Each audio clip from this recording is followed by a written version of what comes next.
plane made an emergency landing on a small island, cutting off everyone from the outside world. Even more unfortunately, there was a criminal among them, and the police officer transporting him had accidentally died during the landing. The passengers were unaware of this. Only the captain knew the secret. He took the deceased officer's gun and searched for the murderer's information. In his personal belongings, he saw a military knife. From the markings on it, Mike realized that the criminal, Charlie, was a former mercenary. In this unknown environment, he was obviously much more useful than the selfie-obsessed skinhead. Mike told the co-pilot his plan to take Charlie and search for supplies. But as soon as they entered the forest, Charlie escaped on his own. With no other choice, Mike had to continue exploring with a stiff upper lip. Entering an abandoned building, he found a phone. Just as he was about to call the police, he was attacked from behind. He hurriedly used his backpack to block, pinning the person against the wall with his bare hands. As he was about to retrieve his gun, the thug tackled him again. He could only roll over and pin the thug down. He dodged as much as he could, taking the opportunity to choke him, tightly gripping his wrists. He knocked the thug's knife away and locked his neck in a firm hold. The thug quickly lost strength and stopped struggling. Mike finally breathed a sigh of relief and threw the thug aside. Just then, gunshots rang out from outside the door. He quickly hid behind a desk,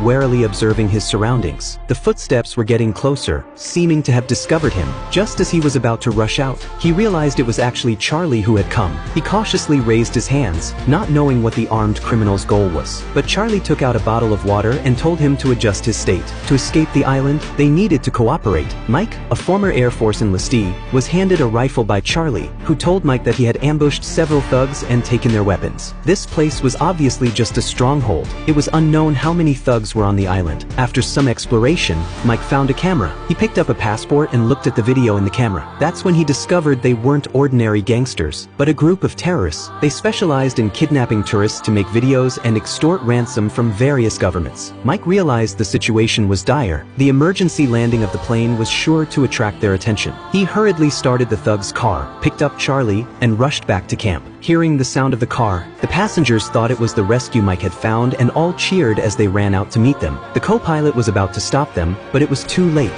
The passengers were so scared they squatted on the ground. Not far away, Charlie also heard the gunshots. He directly seized the steering wheel and parked the car in the woods. Using the jungle as cover, they quietly circled behind the thugs. The thugs interrogated the captain, asking who he was. The co-pilot bravely stood up. The thugs threatened him, demanding he hand over the passenger list. Seeing them threaten his partner, Mike was anxious to rush out, but the level-headed Charlie held him back. As Mike was planning how to rescue the hostages, he happened to notice two thugs who stayed behind to loot supplies.